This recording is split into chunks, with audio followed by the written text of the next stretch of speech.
Amén. Gloria a Dios. Vamos a compartir la palabra del Señor y antes de empezar, qué bonito estar acá en la casa del Señor y gloria a Dios porque hemos venido bastantes hoy. Amén. Y doy la bienvenida a todos los que vienen. Su primera vez en una Navidad aquí a casa. Bienvenidos. Vamos a entrar en la palabra del Señor en esta tarde. Y seguro después viene algo de los niños. Pero no quiero que se distraiga porque, bueno, los niños van a hacer algo seguro. Pero cuando los niños hacen algo, lo hacen bien, lo hacen mal, hay 40 mamás detrás tomando fotos y no hay ningún problema. Pero en cambio, la palabra de Dios pasa y luego no vamos a tener el hilo que necesitamos. Y vamos a perder el hilo de lo que estamos escuchando. ¿Sí? Entonces, yo quisiera hablar un poquito del nacimiento de Jesús. Ayer estábamos en la cena de los jovencitos y hablaba un poquito ya de lo que representa el nacimiento de Jesús. Y el nacimiento de Jesús es poderoso porque tiene quizás igual o hasta un poquito más de señales, cosas fuera de lo normal, cosas extraordinarias. Y cuando digo extraordinarias no me refiero a solo sobrenaturales, sino que nunca más vuelven a sucederse en la historia. Y tiene un montón de símbolos y cosas proféticas que van a manifestar la venida del Cristo. Así que la Navidad, como decía nuestra pastora al inicio del servicio, es más que solamente regalos, que solamente comercial, que los cohetes y todo eso. Entonces, es dentro de la palabra del Señor, tiene la mayor cantidad de muestras y la mayor cantidad de señales proféticas, de milagros, de cosas sobrenaturales que comienzan a suceder cuando Jesús está viniendo y que van a dar la confirmación, la señal y la muestra de lo que es Jesús.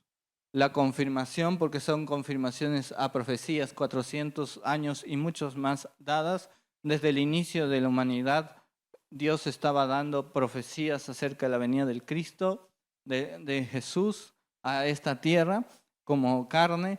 De allí, confirmación de eso, comprobación y también para manifestar que eso que está sucediendo realmente es la venida del Mesías que profetizaron los profetas en el Antiguo Testamento. Entonces, el nacimiento de Jesús tiene probablemente muchas más señales y es uno de los eventos más maravillosos y poderosos en la Biblia y más dinámico. Pero lo que yo me quiero centrar en esta tarde es específicamente en cuál es el corazón de las personas que son partícipes de este nacimiento. Número uno, los participantes o los personajes que aparecen en el nacimiento de Jesús, aparte de Jesús como un bebé, es sus padres, ¿no? Que es María, una virgen desposada con José. Entonces José y María, de allí los personajes que aparecen, ángeles, pastores, reyes de Medio Oriente y cosas que comienzan a suceder en medio. Entonces, a mí me parece que todo aquel que recibió a Jesús en este nacimiento es porque tenía un corazón acepto para entender que Jesús estaba viniendo. ¿Sí? ¿Está aquí? Entonces, el corazón de sus padres es el primer punto que me sorprende. Y el corazón de los padres de Jesús es que sus padres no tuvieron el temor de quedar mal delante de los demás, porque el nacimiento de Jesús ocurre de esta forma, ¿no? En Mateo capítulo 2, versículo 18 dice que el nacimiento de Jesucristo fue así: estando desposada María, su madre, con José, antes que se juntasen, se halló que había concebido del Espíritu Santo. José, su marido, como era justo y no quería infamarla, quiso dejarla secretamente. Entonces, ¿por qué? Porque de pronto María queda embarazada por obra del Espíritu Santo y María es una virgen. Entonces, ella estaba desposada con José, o sea, se puede decir que era el noviazgo para casarse. Estaban ya para casarse, pero no habían tenido intimidad porque todavía no estaban desposados. Entonces José de pronto no ve que su esposa o la mujer con la que se iba a casar, porque acá dice José su marido, ¿no? Entonces estaba embarazada. Entonces de pronto en el pueblo, en el lugar que está, que alguien aparezca embarazada y que no sea de su esposo directamente, entonces es objeto de habladurías, es objeto de chisme, es objeto de malas licencias y es objeto de que ellos pasen eso, que algunos lo van a creer, pero la mayoría no lo va a creer, que eso es de parte de Dios y es de una forma santa que Dios ha puesto el niño en el vientre de María. Entonces, de pronto, si uno aparece, si uno está en esa situación, cuando uno va a encontrarse en esta situación, ¿qué es lo que va a pasar? ¿Qué pasaría con nosotros si nosotros nos encontraríamos en esta situación? Nos encontraríamos de una forma muy avergonzada, ¿verdad? Nos vamos a avergonzar porque nosotros no queremos pasar esa vergüenza. Entonces es una vergüenza que ellos iban a pasar porque los demás los iban a tildar. Y dice que incluso José quiso dejarla en secreto a María porque le amaba, porque era un hombre justo. Entonces dijo, yo la dejo para que ella quede bien y yo no importa, no sé si sea bueno o malo lo que estoy diciendo, pero por cuidarla, ¿no? Y pensando él en esto, entonces dice que el ángel del Señor apareció en sueños a José y le dijo, no temas de recibir a María tu mujer, porque lo que es engendrado del Espíritu Santo es, y dará a luz un hijo y llamará su nombre Jesús, porque él salvará a su pueblo, a su pueblo de sus pecados. Todo esto aconteció para que se cumpliese dicho por el Señor por medio del profeta cuando dijo, he aquí una virgen concebirá y dará a luz un hijo y llamará su nombre Manuel, que traducido es Dios con nosotros. Y despertando José del sueño, hizo como el ángel del Señor le había mandado y recibió su mujer, pero no la conoció hasta que dio a luz a su hijo primogénito y le puso por nombre Jesús. Entonces, Jesús, viene la palabra del ángel y le dice, no temas porque el hijo que está engendrando María es obra de Dios y es Jesús. Entonces, le vas a poner de nombre Jesús, que es el Salvador del mundo. Entonces, ¿qué representa? Que ella está cargando el Salvador del mundo dentro de sí. Pero ese cargar el Salvador del mundo dentro de sí representa el quedar mal con los demás. El quedar mal, que los demás se burlen y digan, mira qué vergüenza, ellos creen que es de Dios esto, pero en realidad, ¿qué será? Que esa María, ¿qué habrá hecho para que ahora esté embarazada y no es de José? Entonces, la gente hablaba, la gente los perseguía, la gente podía incluso hasta poder atacar a María porque supuestamente acusarla de pecado. Pero María está dispuesta a llevar a Jesús a pesar de eso. Y cuando el ángel le da el mandato, está aquí, cuando el ángel le da el mandato de que va a llegar a Jesús en el vientre, le dice muy favorecida, muy bendecida. ¿Por qué muy bendecida? Porque hay que llevar algo grande y está siendo bendecida. Es la única mujer en la historia de la humanidad que va a tener esta bendición de poder llevar al Salvador del mundo en su propio cuerpo. Entonces, pero esto tiene un precio, no es tan bonito como lo pintan. Esto tiene el precio de que los demás van a comenzar a decirle, van a comenzar a mirarle mal, van a comenzar a a vituperar y comienza una persecución, no solo por ese lado, sino por otro lado, que de pronto hay un censo y ellos tienen que ir al lugar y no hay lugar donde posar y de pronto terminan en un pesebre, dando a luz en un pesebre, en el lugar de las ovejas, en el lugar donde estaba el establo, estaba el olor a las ovejas. Porque el príncipe de las ovejas tenía que nacer con olor a oveja. Porque el rey de los pastores tenía que nacer con olor a pastor, con olor a oveja. El pastor tiene que oler a la oveja. Entonces, él tenía que nacer así, de pronto, porque él es el rey. Porque él vino como oveja y león para ser el rey de sus ovejas. Entonces, pero de pronto María te está llevando esto. Entonces, volvemos al corazón de María y José. Qué valentía para llevar el mandato de Dios. Muy favorecidos, muy bendecidos, pero muy perseguidos. Con muchas cosas en medio.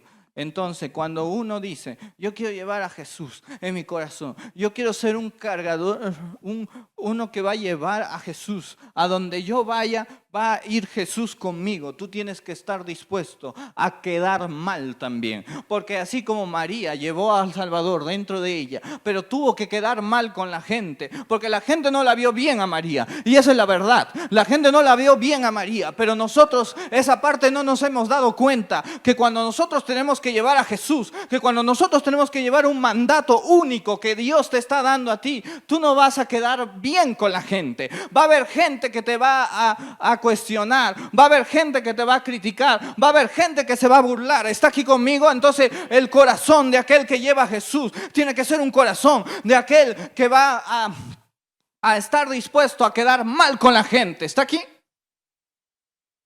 Hoy en día la gente quiere llevar el propósito de Jesús, quiere servir a Jesús, pero no quiere quedar mal con la gente. Lo primero que tenemos que entender es que si nosotros vamos a ser así, que si nosotros vamos a ser como esa gran mujer que fue María, como ese gran hombre que fue José, al cual venera el mundo entero, entonces empieza por quedar mal, por vivir en santidad y que esa santidad cueste el quedar mal. Porque a nosotros nos da miedo quedar mal con la gente cuando decimos somos cristianos, soy hijo de Dios. Y que la gente te diga, ahora te hiciste hermano, ahora ya no tomas, ahora ya no sales, ahora porque te hiciste hermano. Tenemos que quedar mal a veces. Pero si tú quieres llevar algo de parte de Dios, la gente no lo va a entender. No toda la gente lo va a entender. La gente prefiere llevar algo del mundo. Hay que tener vergüenza del pecado. Hay que tener vergüenza de las cosas malas. No hay que tener vergüenza de lo que Dios te da. No hay que tener vergüenza de vivir en santidad, de ser diferente.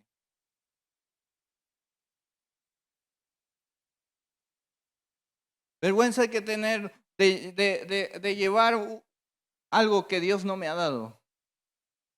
Pero no vergüenza de llevar el mandato que Dios me está dando, el propósito, la bendición que Dios me está dando. Y hay algo más fuerte, pero ya lo veo con sueño. Entonces, ¿por qué una virgen? ¿Por qué una virgen? Una virgen representa santidad. Una virgen representa algo nuevo que nunca ha sido usado, nunca ha dado a luz, nunca ha pasado algo por su matriz. Dios a lo primero le llama santo. Entonces, una virgen, una jovencita que no había tenido relaciones sexuales, físicamente ella tenía su virginidad. Las mujeres fueron creadas con una virginidad física, el hombre no. ¿Por qué? Porque así Dios las creó. ¿Qué significa? Otro día les cuento. Pero cuando va a nacer Jesús, dice que José no le había conocido a su esposa, sino hasta que dio a luz a Jesús. Y la palabra conocer en hebreo es tener relaciones, tener intimidad. Quiere decir que Jesús nació dentro de la virginidad de María. Al momento de nacer Jesús, va a atravesar la virginidad de María y va a nacer Jesús entre sangre y agua. Y eso es poderoso porque mientras que Jesús está naciendo en sangre y agua, está profetizando su muerte en sangre y agua. Que cuando Él va a estar en la cruz, por eso tenía que ser virgen. Porque mientras desde el momento que Jesús entra en este mundo, sale del vientre, ya está profetizando su muerte. Ya está profetizando la redención de nosotros en sangre y agua. Ya está profetizando el nacimiento de una iglesia santa en sangre y agua. Cuando Él murió, le pusieron una lanza en el costado y lo que salió de Él fue sangre y agua. Lo que Él estaba haciendo es engendrar una iglesia santa, engendrándote a ti, engendrándome a mí. ¿Está alguien aquí? Yo estaría saltando.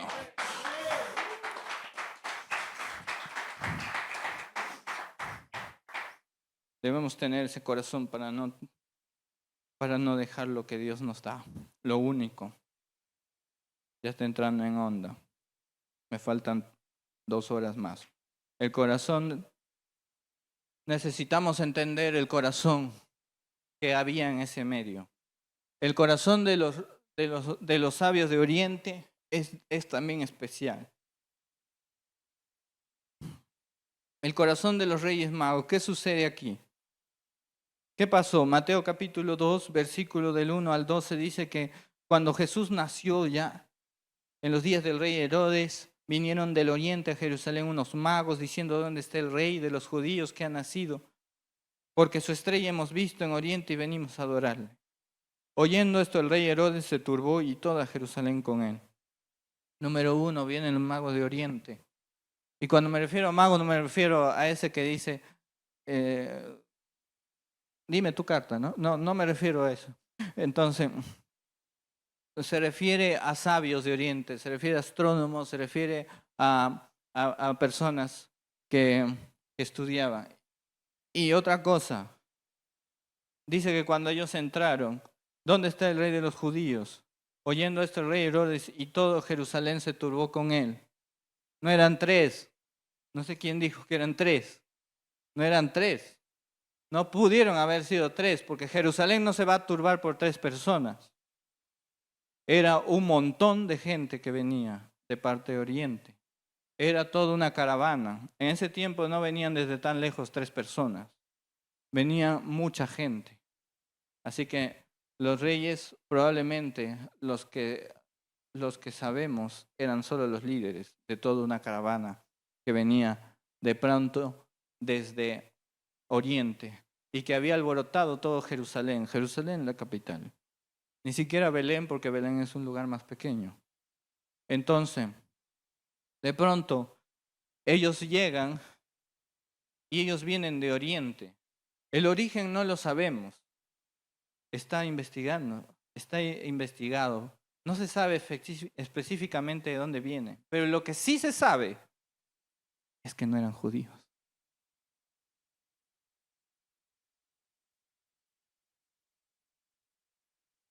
Y aquí viene algo interesante. Ellos no eran judíos y venían a adorar al rey. Ellos le dijeron entonces dice que Herodes se turba y dice: otro rey aparte de mí. Y convocados todos los principales sacerdotes y escribas del pueblo, les preguntó dónde había de nacer al Cristo. Entonces Herodes los reúne a los sacerdotes. Los reúne a los sacerdotes y les pregunta dónde habría de nacer el Cristo del cual hablan las profecías. Y ellos le dijeron: en Belén de Judea, porque así está escrito por el profeta. Y tú, Belén, de la tierra de Judea, no eres la más pequeña entre los príncipes de Judá, porque de ti saldrá un guiador que apacentará a su pueblo Israel. A su pueblo Israel. Entonces Herodes, llamando en secreto a los magos, indagó de ellos diligentemente en el tiempo de la aparición, el tiempo de la aparición de la estrella. Aparece la estrella. Y enviándolos a Belén, dijo: id allá y averiguad con diligencia acerca del niño, y cuando lo halléis, hacedmelo saber, para que yo también vaya y le adore. Ellos, habiéndolo oído al rey, se fueron, y aquí la estrella que habían visto en el oriente iba delante de ellos, hasta que llegando se detuvo sobre donde estaba el niño, y al ver la estrella se regocijaron con muy grande gozo. Y al entrar en la casa vieron al niño con su madre María, y postrándole le adoraron, y abrieron sus tesoros. Le ofrecieron presentes, oro, incienso y mirra.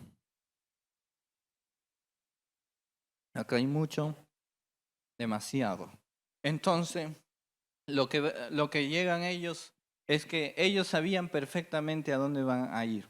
Venían de Oriente, venían desde muy lejos, y algo que dicen los estudiosos es que es muy posible que los magos de Oriente hayan salido antes que Jesús nazca. Quiere decir que los magos ya sabían que Jesús iba a nacer. ¿Y cómo sabían ellos? Pero hay una señal en el cielo que se presenta y confirma que ellos están en el camino perfecto. Pero lo raro es que ni el mismo Herodes sabía lo que estaba pasando. Herodes, siendo judío, no sabía lo que estaba pasando, pero los que no son judíos saben a lo que vienen. Vienen a adorar al rey de los judíos. ¿Alguien está aquí? Entonces, había un deseo de alguien que no era judío de buscarle. Y lo iban a buscar porque ya va a nacer. Y lo vamos a buscar y no sabemos dónde está, pero va a demorar. Pero lo vamos a buscar. Pero la palabra de Dios dice que si tú buscas, hallas. Y si llamas, se te abrirá. Entonces, cuando ellos buscan, van a llegar al lugar, porque hay una señal en el cielo que les va a indicar cuál es el lugar. Pero cuando ellos están allí, lo raro es que ellos vienen. ¿Por qué? Vienen de Oriente. No son judíos, pero saben más que los judíos de quién van a ser. Y en ese momento recién están despertando los sacerdotes y diciendo, sí, creo que un Cristo iba a nacer en Belén. Pero no sabían, pero nadie lo adoró, sino los magos llegaron allí. Alguien tiene que entender que a Jesús ningún sacerdote lo visitó. A Jesús ningún rey lo visitó. A Jesús lo adoraron quien quería adorarle, quien tenía en el corazón adorarle. Los adoradores en espíritu y en verdad vinieron de Oriente, vinieron de algún lado, tenían que venir, porque Dios llama al remanente de cualquier parte del mundo. Hay un remanente que tiene el corazón y el anhelo de buscar a Dios.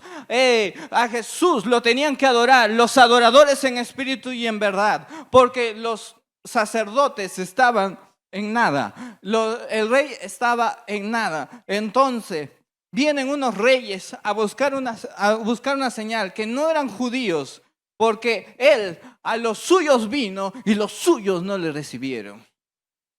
Mas los que le recibieron les dio la potestad de ser llamados.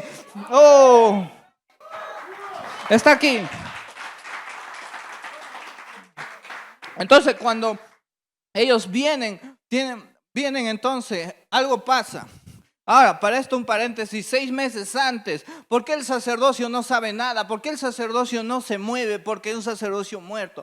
Hay un sacerdocio que está dormido, hay un sacerdocio que está muerto y hay un reinado que está muerto. Ni los reyes ni los sacerdotes adoraron a Jesús, pero Él viene a restaurar el real sacerdocio y el real reinado de Jesús en la tierra. Entonces, cuando Él iba a nacer, antes de eso, 6 meses antes de que conciba María, y lo dice Lucas en los primeros capítulos, entonces concibe Elizabeth.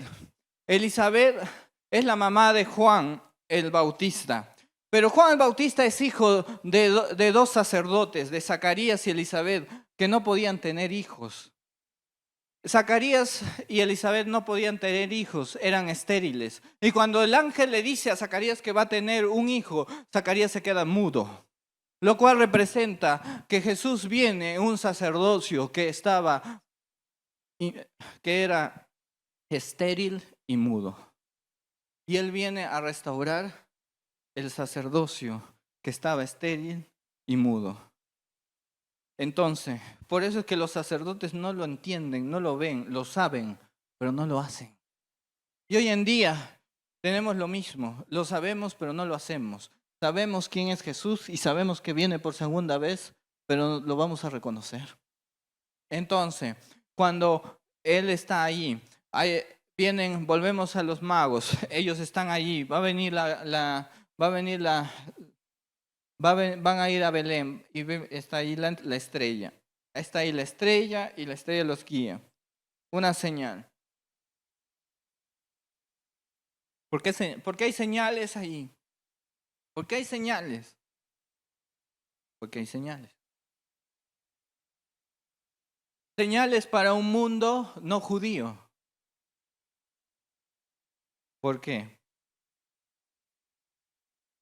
Porque no hay evangelio todavía. Y el que va a hablar el evangelio está en pañales. ¿Cómo lleva el mundo no judío a adorarle? Por la señal.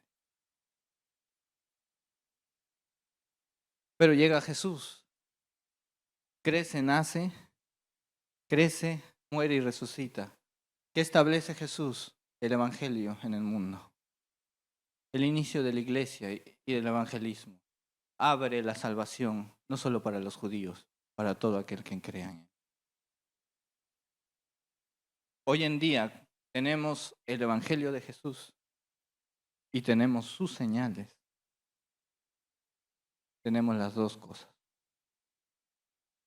Reconocerlo a Jesús ya no debería ser tan difícil. ¿Ah? Espero que el silencio no sea porque no entendieron. Ellos tuvieron un corazón de búsqueda y lo encontraron. La estrella, señal sobrenatural que avanza mientras que ellos van. Avanza y se detiene en el lugar que es. Para que una estrella te guíe, para que Dios te guíe, necesita ver tu corazón de búsqueda. Tú dices que el Señor me guíe, que el Señor me guíe, que sea su voluntad, que me dé su voluntad. Tu corazón de búsqueda. Tu corazón de búsqueda. Ellos andan buscando el nacimiento del rey de los judíos. Número 3. Y con esto ya vamos cerrando porque ya los vi con cara de querer pavo, de querer panetón. No con cara de panetón, hermano, ¿qué pasa? Entonces, número 3. El corazón de los pastores. Lucas capítulo 2, versículo 8. Y finalmente, el corazón de los pastores dice, había pastores en la misma región que velaban y guardaban los vigiles de la noche sobre su rebaño. Y aquí se les presentó un ángel del Señor y la gloria del Señor los rodeó de esplendor y tuvieron gran temor. Pero el ángel les dijo, no temáis, porque he aquí doy nuevas de gran gozo que serán para todo el pueblo, que os ha nacido hoy en la ciudad de David un Salvador que es el Cristo el Señor. Esto os servirá de señal, hallaréis al niño envuelto en pañales, acostado en un pesebre, y repentinamente apareció con el ángel una multitud de huestes celestiales que alababan a Dios, decían, gloria a Dios en las alturas y en la tierra paz, buena voluntad para con los hombres. Sucedió que cuando los ángeles se fueron al cielo, los pastores se dijeron unos a otros, pasemos pues hasta Belén y veamos esto que ha sucedido, que el Señor ha manifestado. Vinieron pues apresuradamente y hallaron a María y José y al niño acostado en el pesebre. Y al verlo dieron a conocer lo que se les había dicho acerca del niño.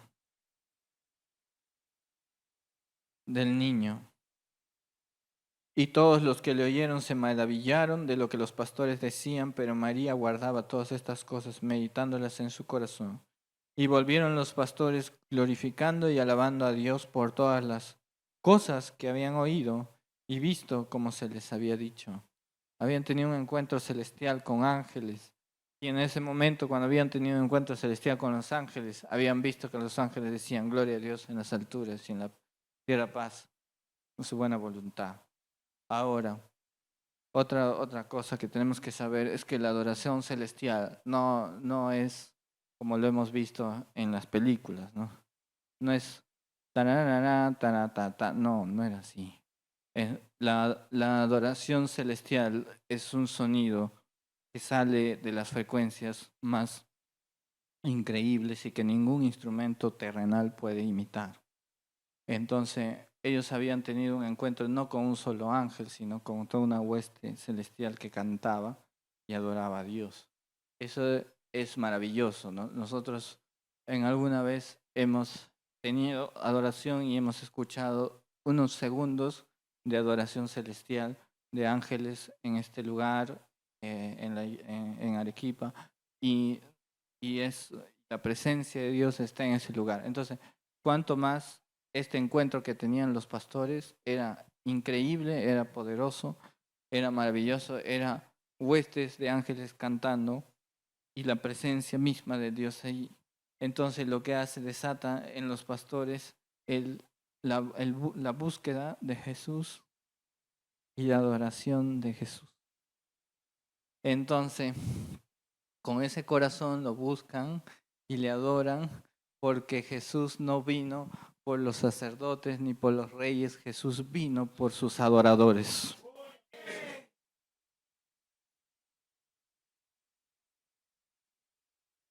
No vino allí y se les manifestó a los pastores, porque probablemente tenían un corazón muy humilde. Y cuando digo humilde no me refiero a pobre, porque lo que menos eran los pastores eran pobres. Ese es otro mito. Y Dios se manifiesta de acuerdo a los corazones. Para terminar, el nacimiento de Jesús representa, en realidad, un filtro o una manifestación de los deseos del corazón, para entender qué es lo que está pasando.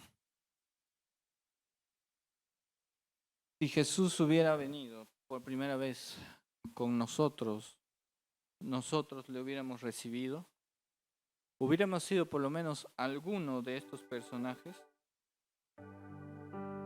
hubiéramos sido alguno de estos personajes que están en la Biblia, hubiéramos sido siquiera un pastor, siquiera un mago que le busca muy lejos, sin importar lo que vaya a pasar, sabiendo que sí está.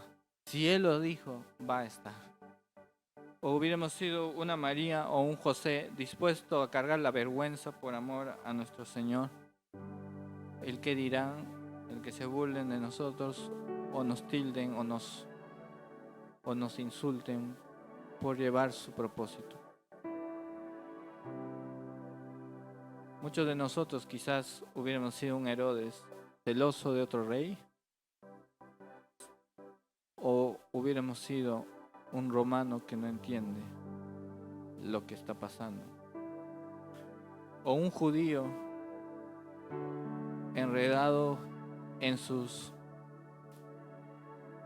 tradiciones y religión tradicional y diciendo no puede venir el Salvador del mundo de esta forma, solo porque Él quiere que venga de la forma que Él quiere. Y en realidad lo que hace la primera venida de Jesús es manifestar el estado de los corazones y traer salvación y redención desde ya a aquellos que tienen un corazón abierto para Él. No importa si son judíos o no, porque de hecho eran más no judíos que judíos los que le recibieron. Él viene a su pueblo y su pueblo no le recibe y lo rechaza. Pero, ¿por qué digo esto? Porque Jesús viene por segunda vez y va a hacer lo mismo. Nuestros corazones son los que tienen que ser capaces de identificar si es Jesús el que está viniendo. A lo que viene una pregunta que me confronta a mí y espero que usted también. ¿Somos capaces de reconocer a Jesús cuando Él venga? ¿O nuestros corazones están tan endurecidos que no vamos a ser capaces de reconocer a Jesús? Cuando Él vino, su pueblo no lo reconoció. Nosotros tenemos que ser capaces de reconocer a Jesús cuando Él venga por segunda vez. Y no me diga nada del rapto. Se trata de tu corazón. Las formas y los procesos de la segunda venida de Jesús ya lo sabemos. Sabemos que va a haber formas, sabemos que va a haber procesos, sabemos que va a haber eventos. Pero primero, ¿tu corazón está preparado para identificar a Jesús? ¿O no? ¿O está en otras cosas? ¿Está distraído?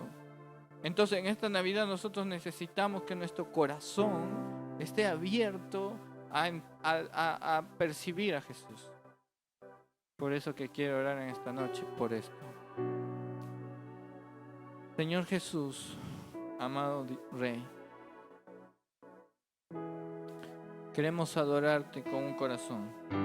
Porque así como en la primera venida tú viniste por los adoradores, en la segunda venida también vienes por los adoradores.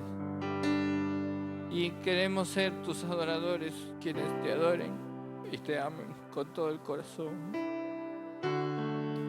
En este día te pido, Señor, que tú sanes nuestros corazones. Si hay resentimiento, si hay dolor, si hay orgullo, hoy yo lo rindo a tus pies, Señor.